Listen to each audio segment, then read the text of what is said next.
what you do throughout the communities, man. And for our guys to be able to come out here and interact with them, I mean, and seeing them being schoolyard kids again, man, it's been great. And also for myself, you know, just continue to press the envelope of playing baseball at a younger age and, you know, helping things out as they get older, man. It's been a blessing. And it's awesome because as minority prospects navigates the country, man, one thing we're putting out here is to push more towards our HBCUs. What are some things some tips you can give guys to just be prepared when their opportunity comes to be evaluated by you? First off, with these types of events here, you know, so look into, you know, who's going where, you know, where you guys are at, because y'all put on an amazing product of being able to get the fundamentals of the game, you know, and just keep your options open and be open to be able to look at any and every opportunity, because there's a fit for somebody everywhere.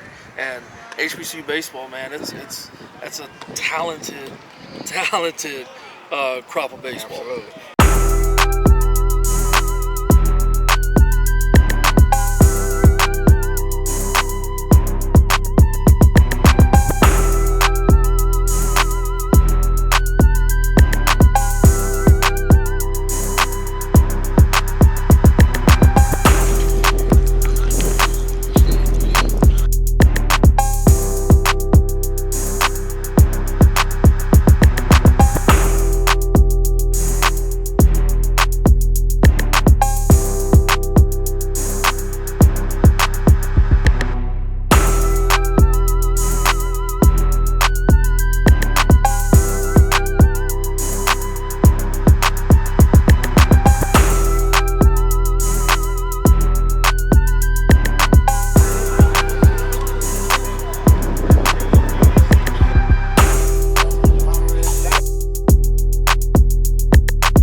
President of Minority Prospects here with my good friend Jerrod Simmons, and also head liaison at Walkoff Charities. First off, Jerrod, thank you for opening up, you know, your hospitality here in Jacksonville. You have a beautiful relationship with the University of Jacksonville. We thank Coach and his staff also for allowing us to use the field and this partnership. So, but just a few things, man. You know, first off, introduce yourself. Tell us a little bit about what you have going on, and so the work in here. For sure. So Jerrod Simmons, Executive Director at Walkoff Charities. We are a nonprofit that helps inner city underserved youth in Jacksonville learn and play baseball. We started at 4 years old with rec programs and clinics, go to 18 years old with our scout team. We have summer, have some summer ball in between, all through high school kids, that kind of thing. So we run programs throughout the year and then events that help us do fundraising to actually support those programs. So we have a high school baseball and softball tournament. We do a golf classic every year.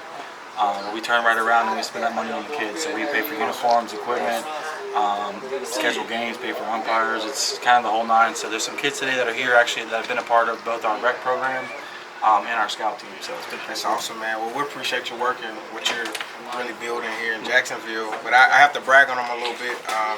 He was with the Braves at one point and did a really awesome job in the community for the RBI structure and just giving back to that community. So I appreciate what you do for my hometown. awesome. But, you know, hey, just to have settings like these ground level camps here in your hometown where you grew up, and for you to be a part of it and do this on a, you know, daily, but partner with us as we come in to help push resources and support to you. What does it mean for you to see this structure right here and for minority prospects to come in? Well, it's a big thing in general just to have a partnership like y'all's and be able to say to these kids that there's a chance that this group can help you get on the map and give you a chance to go play college baseball or pro ball, whatever it may be. Because that was my path. I got lucky to get a college scholarship and play ball, you know, after high school, and that kind of led me to the Braves, led me back to here. And actually, my brother played baseball here at JU. So all these things that we're doing here locally and bridging that gap kind of on a national scale is huge. So, you know, with minority prospects and what you guys do on a daily basis and what you're trying to build and grow, we want to build and grow here locally, so that bridges the gap between what we have going on and what you guys are trying to accomplish as well. That's right. So when we talk about growing the game and enlarging that pool at the bottom for amateurs in the sport of baseball, which will in return grow the top, what's some advice that you have for our parents and community coaches to make sure that these kids are positioned? good on time? What's the time? Biggest thing I think is just give them a chance to get out there and play and learn. A lot of times on the parent side, I've seen parents a little bit more intense with their kids, and there's a lot of pressure in baseball. There's a lot of pressure in the game. There's a lot of failure in the game, so that's where the pressure comes from. So if they could just have fun with the kids, let it be fun for them.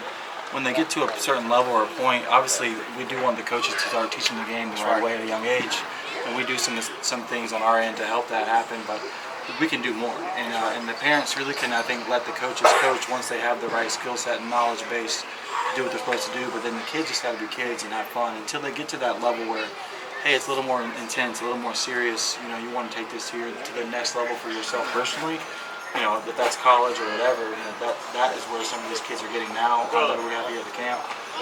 But at the end of the day, for the parents and coaches, if we can get them to a point where they just fall in love with the game and have fun while what they're doing with it, at some point it's going to pay itself off, and those kids are going to want to learn to come out there themselves and do it. Like they're going to hit in the backyard, or they're going to find a local park that hopefully we can help refurbish and go up there and hit in the cage or things like that. That in a grand scheme of things, like when I was a kid growing up, we used our Little League park all the time. You know what I mean? And we went out and did our own thing every week.